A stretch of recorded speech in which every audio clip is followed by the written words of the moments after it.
O restante do povo, sacerdotes, levitas, porteiros, cantores, servidores do templo e todos os que se separaram dos povos vizinhos por amor à lei de Deus, com suas mulheres e com todos os seus filhos e filhas, capazes de entender, agora se une a seus irmãos, os nobres, e se obrigam sob maldição e sob juramento a seguir a lei de Deus, dada por meio do servo de Deus, Moisés, e a obedecer fielmente a todos os mandamentos, ordenanças e decretos do Senhor, o nosso Senhor. Verso 31. Quando os povos vizinhos trouxerem mercadorias ou cereal para venderem no sábado ou em dia de festa, não compraremos deles nesses dias. Cada 7 anos abriremos mão de trabalhar a terra e cancelaremos todas as dívidas. Você pode se assentar. Vamos ter mais uma palavra de oração. Santo Espírito, que o Senhor, de maneira soberana, ilumine a nossa mente, ilumine o nosso coração, e que mesmo hoje, de maneira especial, nós vamos ver, através da Santa Ceia, nós queremos nos alimentar do Cristo da Palavra, que a Tua Palavra venha nos alimentar dele, e que o Senhor nos dê o privilégio de não só sermos ouvintes, mas praticantes da Tua Palavra, para que Cristo, para que o Senhor e para que Deus receba toda a glória e louvor disso. É no nome de Jesus que nós temos a certeza e a convicção de que seremos ouvidos e atendidos. Amém. Meus irmãos, é interessante como a gente tem feito de maneira expositiva, versículo por versículo, desde o primeiro capítulo de Neemias, e nós já chegamos no 10º, e se Deus quiser, domingo que vem, nós vamos ver a última porção desse capítulo, desse compromisso do povo, voltado para o cuidado do templo, voltado para as ofertas e para os dízimos. Mas é interessante que, coincidentemente, hoje é dia do trabalho, e esses versos que nós vamos ver falam exatamente sobre a questão do descanso. Eu queria começar lendo um trecho de um pequeno livro de um filósofo, até então é um professor de uma universidade de artes de Berlim. Esse filósofo, um coreano, é um dos homens mais respeitados nesse meio, e num pequeno livro chamado Sociedade do Cansaço, esse professor traz um diagnóstico da nossa sociedade, e ele escreveu algo interessante que eu trago aqui para usar como introdução do que nós vamos ouvir hoje. Ele disse o seguinte, aspas, numa sociedade do cansaço, estamos sempre fadados a falhar, se não com o trabalho, com a família, se não com a família, com os amigos, se não com os amigos, com os projetos pessoais. O lamento do depressivo, não posso mais, só é possível numa sociedade que crê que nada é impossível. Fecha aspas. Parece muito óbvio a gente falar de descanso, ou da maior necessidade dessa sociedade do cansaço, falarmos de descanso, mas o que essa sociedade perdeu de vista não é a importância de descansarmos, mas é por que descansamos. Muitas vezes talvez você acha que o descanso é para o ócio, ou para a preguiça, ou para o lazer, ou para o entretenimento, mas o foco do descanso é algo muito maior. Embora nada disso é ruim, nada contra o lazer, nada contra o entretenimento, mas quando nós substituímos o propósito do descanso com essas coisas, passamos a pecar contra a vontade de Deus, do qual criou o descanso. No domingo passado nós vimos os israelitas quanto a esse juramento de seguir a lei de Deus, dada por meio do seu servo Moisés, em obedecer fielmente a todos os mandamentos. E nós vimos na primeira parte desse capítulo 10, desse acordo escrito em relação aos casamentos mistos. Vimos no domingo passado acerca disso e como afeta os nossos dias. Hoje nós vamos ver o segundo compromisso desse povo, mas a respeito do sábado, da necessidade de resgatarmos a importância desse dia e porque ele é tão especial, porque ele foi santificado ou separado pelo próprio Deus. Olha comigo a primeira parte do versículo 31 desse compromisso. Quando os povos vizinhos trouxerem mercadorias ou cereal para venderem no sábado ou em dia de festa, não compraremos deles nesses dias. Meus irmãos, no Antigo Testamento, o sábado era sinal e selo da aliança mosaica de Deus com o seu povo. Ele deveria ser celebrado, guardado durante todas as gerações. Era algo que Deus havia estabelecido de maneira perpétua. Êxodo capítulo 31, versos 16 e 17, vou ler para vocês a esse respeito. Diz assim a palavra de Deus: os israelitas terão que guardar o sábado, eles e os seus descendentes, com uma aliança perpétua, ou seja, durante todas as gerações. Isso será um sinal perpétuo entre mim e os israelitas, pois em 6 dias o Senhor fez os céus e a terra, e no 7º dia ele não trabalhou e descansou. O sábado também seria um dia separado, com esse propósito não só quanto ao descanso, mas também para propor de maneira intencional o culto corporativo, ou o culto em comunidade, ou o culto como igreja de Deus. Lembrando, o Deus Criador estabeleceu o sábado para o descanso das suas criaturas, mas ao fazer isso, esse dia também tem um propósito maior, que é quanto a esse culto corporativo. Olha o que diz Isaías, capítulo 58, vou ler para vocês o verso 13 e 14. Se você vigiar seus pés para não profanar o sábado, e para não fazer o que bem quiser em meu santo dia, olha a condição. Depois, se você chamar delícia o sábado, ou seja, motivo de alegria, delícia o sábado, e honroso o santo dia do Senhor, e se honrá-lo, deixando de seguir seu próprio caminho, de fazer o que bem quiser e de falar futilidades, então você terá no Senhor a sua alegria. E eu farei com que você cavalgue nos altos da terra e se banqueteie com a herança de Jacó seu pai, pois é o Senhor quem fala. Olha a importância desse dia na perspectiva divina, a seriedade desse dia, as condições da obediência e como consequência das bênçãos, e por outro lado, as consequências das maldições, caso esse mandamento fosse desobedecido.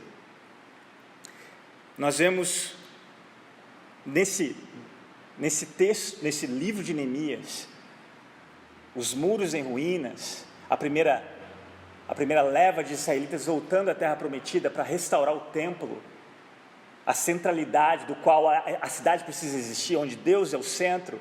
Depois, pela graça, Deus traz Neemias e Esdras e faz essa reforma, não só nos muros, mas a reforma no povo. E nós vemos o lamento daquele povo. E a propósito, qual a razão pelo qual aquele povo sofreu e foi levado cativo à Babilônia?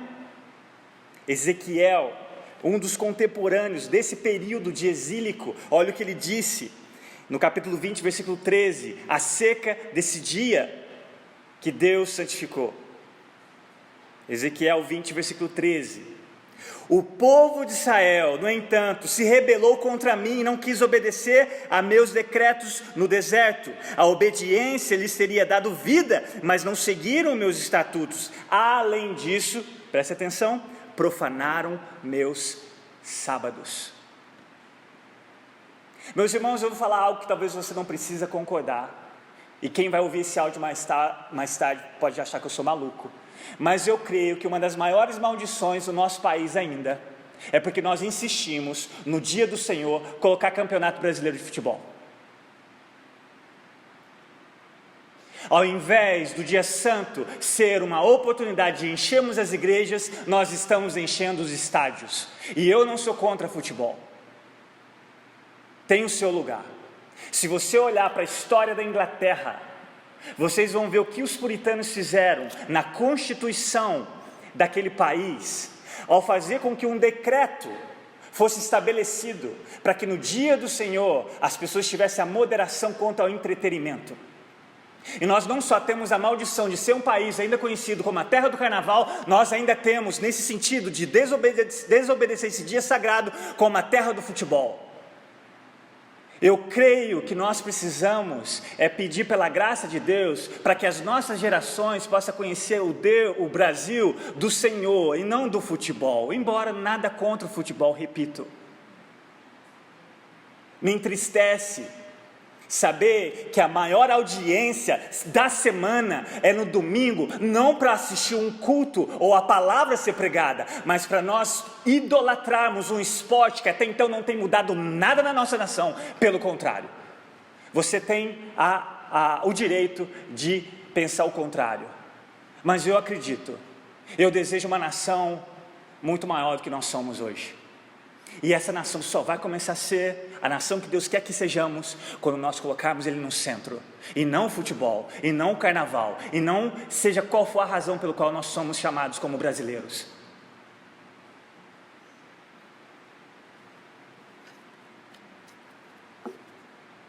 Jeremias, outro problema contemporâneo que nós temos quanto ao comércio, nesse dia, Jeremias condena os mercadores que carregavam suas mercadorias para a cidade exatamente no sábado, e é por isso que o povo aqui fala, nós não vamos mais fazer isso. Olha o que Jeremias 17, verso 21 e 23 diz: assim diz o Senhor, ouçam minha advertência, parem de negociar junto aos portões de Jerusalém no dia de sábado, não trabalhem no sábado, mas façam dele um dia santo. Foi o que ordenei a seus antepassados, mas eles não deram ouvidos, nem obedeceram. Recusaram-se teimosamente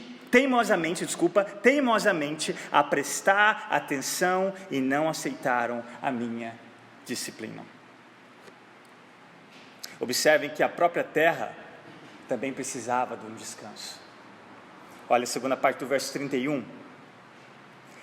Cada 7 anos abriremos mão de trabalhar a terra e cancelaremos todas as dívidas. A cada 7 anos, os judeus, em obediência à palavra de Deus, precisavam deixar a terra ociosa, por assim dizer. E essa ociosidade da terra talvez seria um excelente princípio ecológico, não é verdade? Porque hoje em dia, eu falo pela minha primeira profissão agrícola, hoje em dia nós não fazemos isso. Depois de um período extenso, nós acrescentamos químico no solo para que ele possa continuar produzindo. Talvez seria uma revolução agrícola se nós pudéssemos, eu não sei se nós temos condição, pelo espaço geográfico que nós temos, talvez isso seria possível. Mas será que, não só pela questão do descanso para a terra, durante 1 ano sem plantar nada, será que nós teríamos fé o suficiente de que Deus proveria, e nós vamos ver aqui, o suficiente no ano anterior a esse descanso, para não nos faltar nada, quando nós nem sequer colocarmos uma semente no chão? Será que há fé em Deus o suficiente nesse sentido?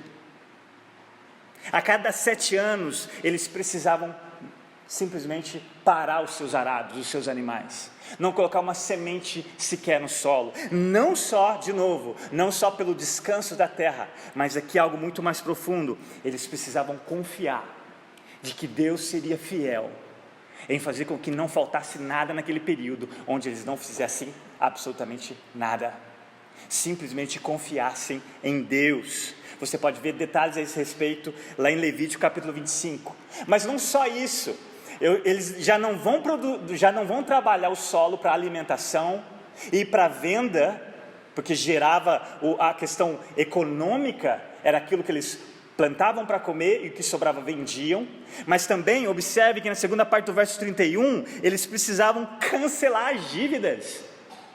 Se alguém estava devendo para um judeu, e nesse 7º ano, ele não teve condição, não porque ele não quis, simplesmente não estava preocupado se o seu nome seria sujo ou não no SPC, Mas se ele não tinha condição nenhuma, o judeu tinha a obrigação de perdoar a dívida.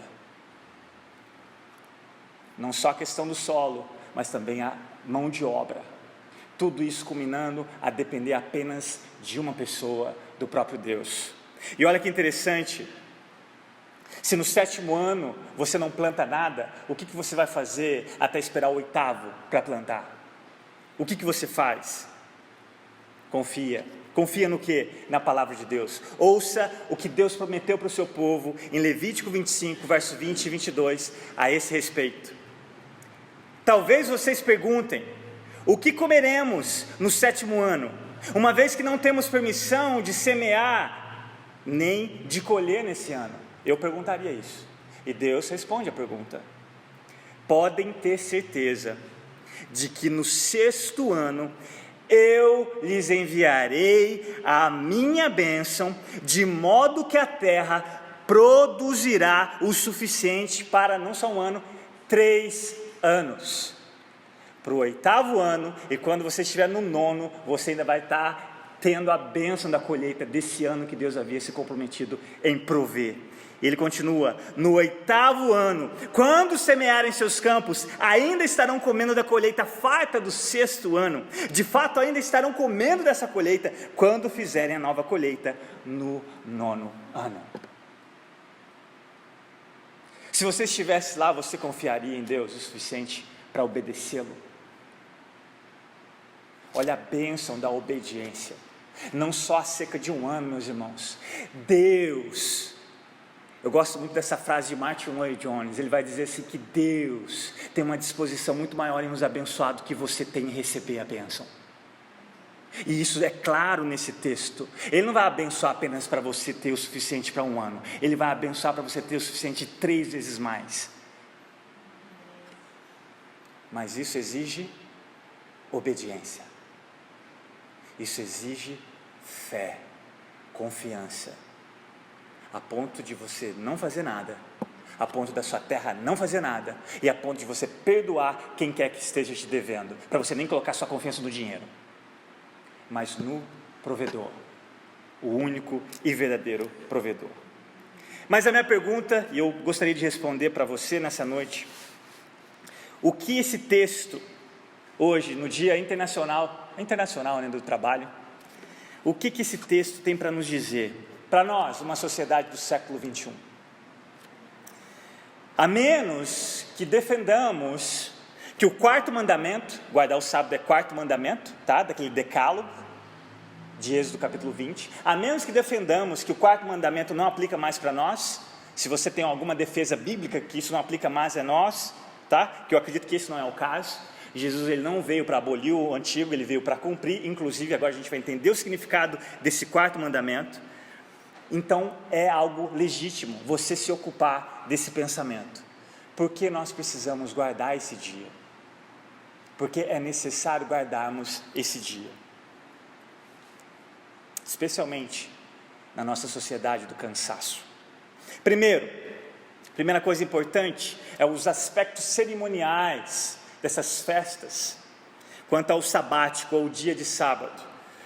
Primeira coisa, não há mais necessidade de derramamento de sangue, de sacrifício, como era no Antigo Testamento, meus irmãos. É por isso que nós não fazemos aqui todo domingo. Não trazemos seja o nosso cabrito ou a nossa ovelha para ofertar a Deus. Porque Hebreus vai deixar claro, esses sacrifícios são uma recordação anual dos pecados. É uma recordação anual dos pecados. Todas as vezes que o animal era sacrificado, era para trazer à sua memória que você era pecador diante da justa ira de Deus contra os seus pecados. Mas com a vinda do Cordeiro de Deus que tira o pecado do mundo, o que acontece? O mesmo autor de Hebreus vai dizer, pois é impossível que o sangue de touros e bodes tire pecados. Aquilo só era sombra, aquilo só apontava para uma realidade muito maior, de outro sangue, não de animais, mas do Filho do próprio Deus, em seu lugar, em seu favor. E aí nós entendemos que por meio do sacrifício do corpo de Jesus, oferecido uma vez por todas, Nós temos essa convicção, é o que nós celebramos na Santa Ceia, é o que nós trazemos à memória, que não há mais derramamento de sangue. Nem todos os animais do planeta eram suficientes, se fossem todos mortos, para perdoar um pecador sequer, porque só o sangue precioso de Cristo Jesus pode não só lavar você de toda a culpa, de toda a ira de Deus contra os seus pecados, mas redimi-lo, purificá-lo, santificá-lo, para que você possa ter hoje acesso a Deus. Só o sangue de Jesus, nada mais. Segundo, na nova aliança, esse mesmo Cristo sacrificado ressuscita, que dia? No terceiro. Que dia é esse? No domingo. Se nós pensarmos que o sábado no Antigo Testamento fosse o ápice da criação, olhe para domingo como o ápice da recriação, quando Deus ressuscita, estabelece uma nova era. É por isso que nós não nos reunimos no sábado, é por isso que nós nos reunimos no domingo como cristãos reformados, porque cremos que Jesus inaugura essa nova aliança no domingo. Se você olhar em Pentecostes, o Paracletos, a promessa que Jesus disse que iria enviar alguém parecido com Ele, ou da mesma natureza, para que nós não ficássemos órfãos, foi em que dia? No domingo. E outras razões porque nós nos reunimos no domingo. E aqui eu quero trazer a base, porque que nós precisamos descansar no domingo. Sendo assim, no mínimo, nós precisamos tentar, ou se você tem um dia de folga semanal, ou se você folga exatamente no domingo, no mínimo esse dia precisa ser santo, ou separado. Esse dia é um dia especial, não porque eu estou falando, mas porque o próprio Deus disse. Meus irmãos, esse dia é diferente de todo qualquer dia da semana. Tudo bem que Paulo, se você olhar, ele tem um argumento interessante, que uns acham os dias mais santos do que outros, mas não é esse contexto que Paulo estava dizendo, não é quanto ao sabático. Esse dia não deixa de ser especial, porque Deus assim estabeleceu depois de tudo ter sido criado. E notem que os israelitas aqui precisavam sacrificar algo, além dos animais, eles precisavam sacrificar uma questão econômica, porque aquele povo já pobre precisava de subsídios, não só para alimentação, mas para venda, para começar a gerar economia dentro daqueles novos muros reconstruídos. Mas eles abrem mão, eles creem em Deus o suficiente para abrir mão do comércio exatamente naquele dia, porque eles querem obedecer a Deus acima de qualquer coisa, até mesmo acima da economia da sua nação. Hoje em dia, meus irmãos, o trabalho, agora deixando um pouco de descanso, mas falando um pouco do trabalho, o trabalho é uma forma, deveria ser uma forma de honrarmos a Deus, só que ele tem se tornado um dos maiores ídolos da nossa sociedade, pois corremos o risco de trabalharmos a ponto de confiar no nosso trabalho como se ele fosse o nosso provedor, como se na força da sua capacidade você fosse o provedor. Isso é idolatria, e muitos estão sacrificando relacionamentos, começando na casa, nas suas próprias casas, maridos, esposas, pais, filhos, sacrificando relacionamentos entre amigos e sacrificando a comunhão dentro da igreja, em nome do trabalho. Não se esqueçam, o trabalho é bênção. Antes de Adão ter caído, ele já tinha uma função, ele tinha um trabalho em cuidar daquele jardim. Não era maldição. A gente vê as consequências, a dificuldade, o fardo que o trabalho passa a ser depois da queda, especialmente quando nós distorcemos a bênção e transformamos ela em maldição. O trabalho é uma bênção, mas pode ser uma maldição, se nós não colocarmos ele no lugar devido. Quando olhamos para os princípios bíblicos da palavra de Deus, você vê que Deus na criação, Ele tem uma preocupação em particular com as suas criaturas. No sétimo dia, lá em Gênesis, nós lemos que Deus descansa. Mas você pode se perguntar, Deus precisa realmente de descanso? Se Deus precisa recarregar algo que Ele pede, Ele deixa de ser Deus. Mas, meus irmãos, Jesus mais tarde vai trazer uma explicação clara de que o sábado foi criado para o homem e não o homem para o sábado. O homem, como criatura finita, limitada, precisa de descanso. É algo necessário, não é opção, algo necessário. E sem esse descanso, meus irmãos, o homem irá sucumbir ao esgotamento, tanto da pressão, do desempenho dos seus corações enganosos, para sempre fazer mais, sempre alcançar mais, tanto quanto a sociedade sem Deus à sua volta, cobrando mais desse homem. E eu quero caminhar para a conclusão. Não se esqueçam o porquê que nós temos o descanso. O descanso tem um propósito. De novo, não é para o lazer necessariamente falando, nem para o entretenimento, mas a prioridade do descanso é a adoração. Eu sei que muitos de vocês são ocupados de segunda a segunda, talvez numa correria frenética de responsabilidades. Talvez você sacrifique o seu tempo de devoção pessoal, o seu tempo de oração pessoal. Talvez durante a semana você não consegue vir à igreja, nem para o estudo bíblico e oração. Eu acredito que você precisa dar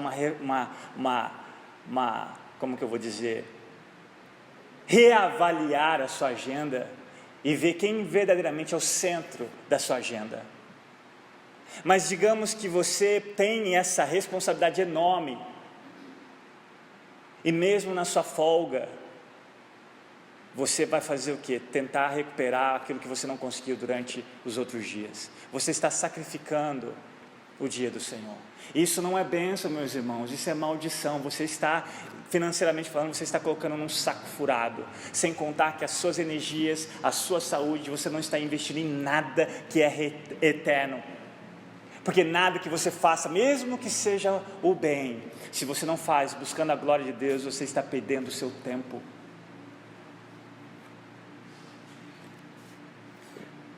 O dia de descanso, sem dúvidas, é para nós recarregarmos as nossas baterias físicas, emocionais, mas especialmente espirituais.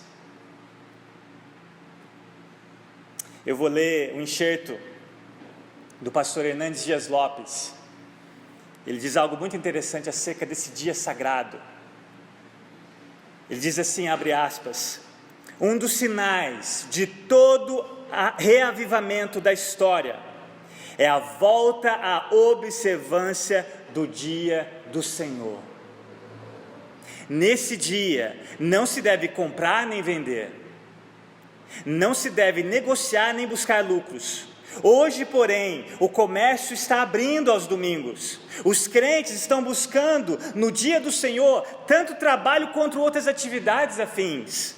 Hoje os crentes já não se preparam mais para o dia do Senhor. Nossas festas de entretenimento e confraternização avançam na madrugada do sábado e entram no dia do Senhor. E aí as pessoas preferem dormir do que ir à casa de Deus. Não buscamos mais o Senhor em primeiro lugar.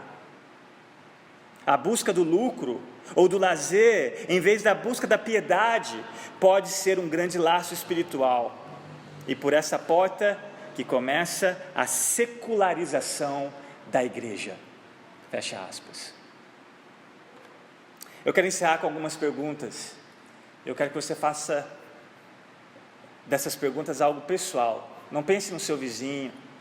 Não pense em alguém que você conheça, que é um workaholic. É uma expressão de alguém que é viciado em trabalhar. Eu gostaria que você ouvisse essas perguntas e ponderasse no seu coração. Você trabalha para viver ou vive para trabalhar? O seu trabalho é um dom de Deus ou já se tornou um ídolo? E ídolo não dá vida, ele suga a nossa vida. O ídolo é morto, tem olhos mas não enxerga, tem boca mas não fala, tem ouvidos mas não ouve. E se você adora um ídolo, você acaba refletindo como ele, sem vida. Semanalmente, outra pergunta: como é a sua devoção a Deus na proporção do resto que você faz? Se você tem 8 horas semanais, pega 8 horas e multiplica por 4, segunda, terça, quarta, quinta, sexta, 5, né? 5, 8 vezes 5. Eu vou perguntar para o Samuel responder essa pergunta. 40 horas. Dessas 40 horas, se você tirar 10%, vamos supor que você quer dizimar dessas 40 horas, quer separar 10ª parte para Deus. Pega 10% de 40, 4 horas. Você se dedica pelo menos 4 horas semanais na leitura da palavra ou na oração. Meus irmãos, Lutero dedicava 4 horas diárias de oração. Eu não conheço até hoje, na história da reforma, um homem tão ocupado como Lutero. E sabe o que ele dizia? Quanto mais ocupado, mais ele orava. E é por isso que ele foi quem ele foi. Porque jamais ele perdeu de vista o centro e o lugar de quem Deus era na vida dele. Outra pergunta: você é do tipo que ocupa a sua folga semanal ou o seu domingo com tudo aquilo que você não conseguiu fazer nos outros 6 dias da semana? Meus irmãos, muitas vezes a gente usa a desculpa de ocupados para algo que nós deveríamos dizer de desorganizados. Nós precisamos lembrar que o nosso tempo é redimido. Jesus morreu pelo seu tempo.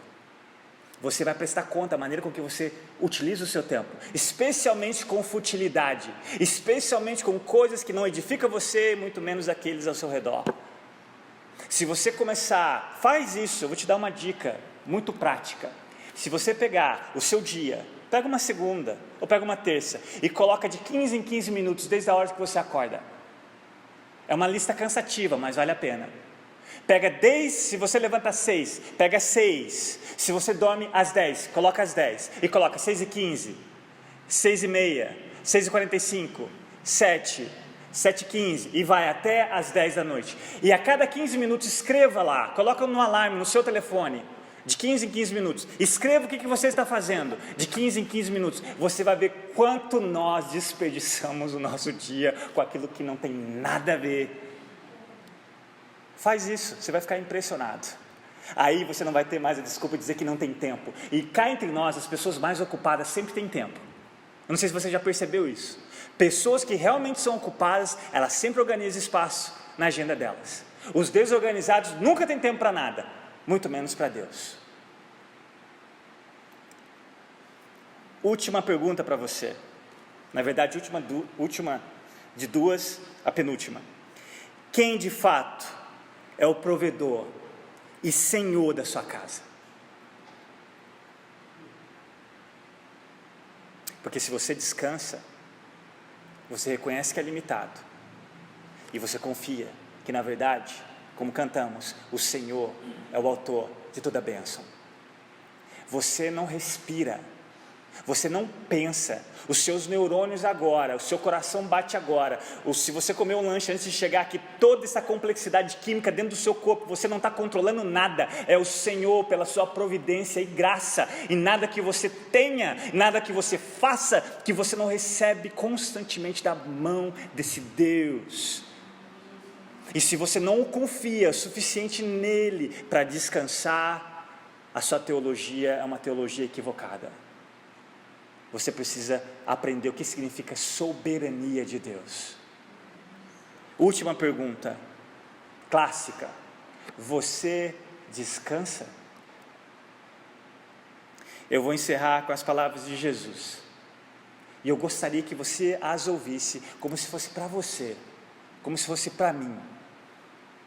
Olha o que Jesus disse: não é a vida mais importante do que a comida? E o corpo mais importante do que a roupa? Observe as aves do céu. Não semeiam, nem colhem, nem armazenam em celeiros. Contudo, o Pai Celestial as alimenta. Não tem vocês muito mais valor do que elas? Quem de vocês, por mais que se preocupe, pode acrescentar uma hora que seja a sua vida? Porque vocês se preocupam com roupas. Vejam como crescem os lírios do campo. eles não trabalham, nem tecem. Contudo, eu lhes digo que nem Salomão, em todo o seu esplendor, vestiu-se como um deles. Se Deus veste assim a erva do campo, que hoje existe e amanhã é lançada ao fogo, não vestirá muito mais a vocês, homens de pequena fé? Portanto, não se preocupem, dizendo: que vamos comer? Ou que vamos beber? Ou que vamos vestir? Pois os pagãos é que correm atrás dessas coisas, mas o Pai Celestial sabe que vocês precisam delas. Busquem, pois, em primeiro lugar, o reino de Deus e a sua justiça, e todas essas coisas lhes serão acrescentadas. Vamos orar?